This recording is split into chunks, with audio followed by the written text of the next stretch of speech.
This is why we need to vote for very dark man to become the president of this country. Now, see reason why we need to vote for very dark man to become a leader, even not even a president, at least make him become one top leader or commissioner or minister for one particular state or minister for one particular for our country like Nigeria. Now he discovered the boat driver when that senator or claim Nigerian lawmaker when he slapped, give the guy wutu. Now see waiting the guy now they pour for him mouth. Oh God, poor man, ah God. See what they do all this treatment they do poor people. I better make that watch. No, really. You see this one now. This country went fine. I said, well, Nigeria. No law when law no they work. But very protect when God will bless you. No. So this is the boat driver that was assaulted by that honorable member that claimed that he's a senator. The reason why I say that claimed that he's a senator because I discovered this morning that man is not a senator. So this is the guy that I assaulted. Now we have seen the video. We saw all what transpired. We saw the horrible things he said to you. We heard him call you monkey, rats, all the derogatory things he said to you. Now the question is, what happened after that video? Please. Okay, so after the video, he called some police officers. I don't know the division you were assigned to. Okay. And then they bundled me to the station. I wanted to drive the car. They said no, I should not drive. So two sat beside me, and I was in their middle. And then they drove me down to the station. Okay. When they drove me down to the station, they said I should go inside. I had calls. They didn't allow me to take my calls. Okay. So they were not asking what happened. They didn't ask me. They were asking people that were not there, the police officers. And then the police officer quickly said, I went to Honorable's house and I was fighting the Honorable. I kept mute. Did you show them the video? I have not shown anybody the video as at that time. They've not even the security person that came to bear witness as at that time have not seen the video. Okay. As at that time. Okay. So they now referred us to crime, that we should go to crime. So we went to crime. The man was not asking what happened. As I was explaining, initially I didn't explain. The man now said he cannot actually hear from one side. The other person has to come to actually give his own side of the story. And then the police officer said, when they said I fought him, they now said no, they should go and bring the man. Immediately his security man now called him. And they passed the phone to the IPO that was in charge of the case.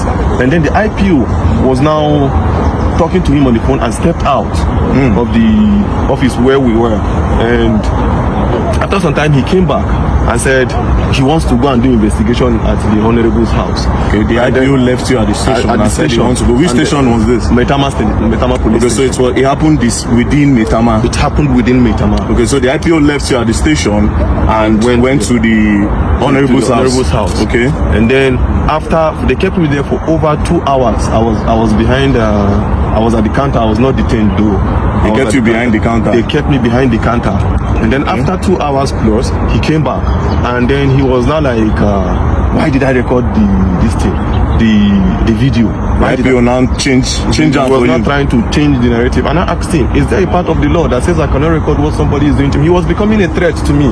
And I had to take evidence so that people will know where I am. By this time, was the honorable member there? He wasn't there. He was at home. He was at home. So then I gave me a form to fill, to write my own statement as to what happened. As I was writing, the honorable I came. And then when he came, he started talking and he was shouting. Even at the station? Even at the station. He was calling you names? Calling me names. Like, I still kept mute and I was looking at him. So my colleagues were talking to him. Me, I've already had my own fair share of trauma from him. I don't want to actually have any engagement or any encounter with him. I just went to one corner and I sat down and I was listening to everything he was saying. All the names he was calling me, you common boat driver, you're a poor man, you have pride in your poor, you have this, you have that. I kept mute. I said, so the problem you have now is a poor man cannot speak, that I'm in Nigeria and I shouldn't be treated as a foreigner in this country, as I'm from Delta State and I cannot be treated, I cannot have you treat me like a foreigner in my. Now, when did you leave the station? I left the station at about, I think some minutes to 3 or so. Where's your car?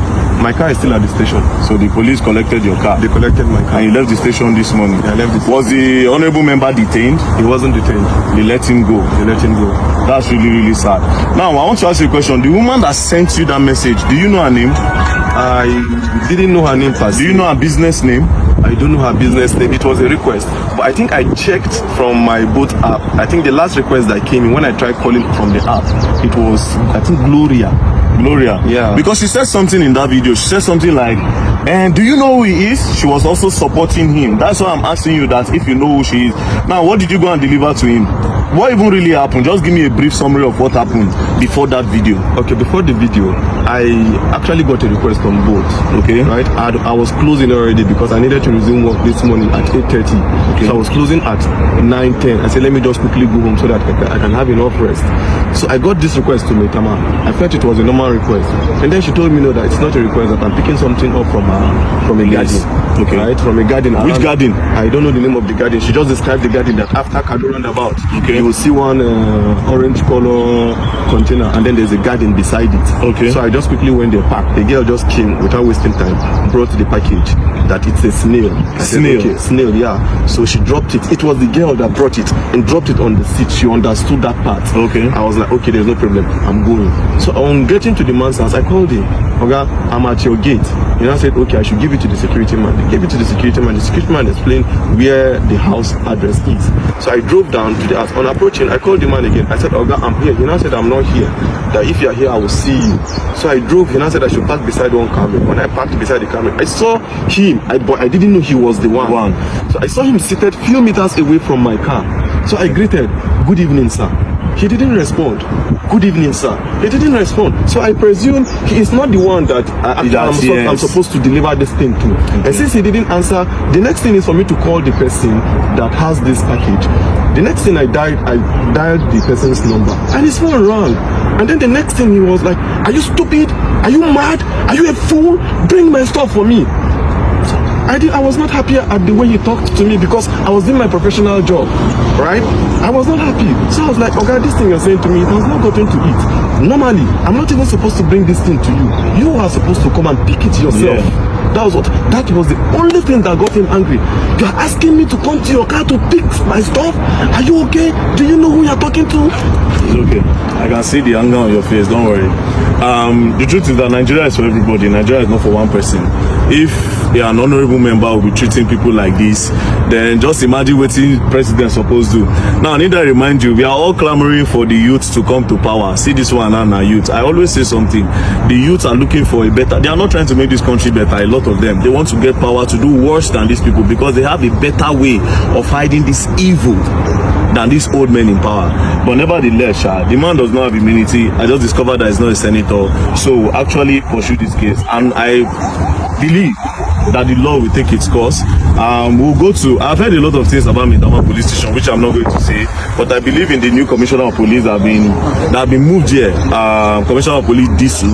So this case will be reported to him directly, and I believe that the law will take its course. So don't worry. You said you're not feeling well. I'm not feeling well. He hit me on my chest severally. He was just hitting me on my chest, and I stayed mute. I was looking at him. So when he was becoming much of a threat to me, initially I did not record because I didn't go there with intention of fighting. If I went there with another motive, I would start recording from the very beginning. It was when he was becoming a threat, when he said he will pay 50 million naira and then they will delete me, and look at me, this cheat. He was just calling me all sorts of names. You pay 50 million and they will delete you? He will pay 50 million naira to somebody, to people, and then they will kill me and nobody will say anything. And when I noticed this thing is becoming what I never expected, I quickly brought out my phone and you recorded. And I started recording. Don't worry, we'll go and write a petition and we'll take it to.